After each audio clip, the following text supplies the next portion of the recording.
experiment, experience, expression. Your expression gives you evolution.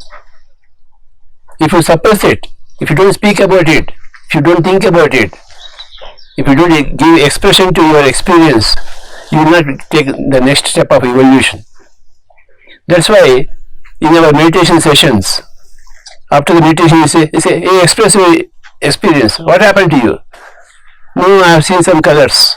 No, I have not seen anything. It was very dull and boring. That was, you have expressed your experience. It was dull and boring. I will never do meditation again. Well, you have expressed yourself. That expression is very important. No, I will do it again.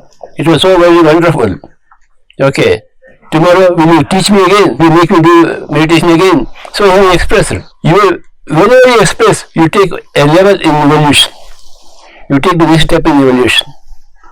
That's why in the pyramid spiritual society movement, we want everybody to express. I give mic to everybody. Come, express. Whatever may be, express. Expression is very important. People suppress themselves. They don't interact. They don't react. They don't act. They are afraid to act. They are afraid to react. They are afraid to interact. Why should you be afraid? The first point in spirituality is fearlessness. Fearlessness means you must express. Okay, you may not dislike me, you may not like me, but express your dislike to me. I'll be happy for it. Isn't it? So expression is very important in pyramid spiritual society.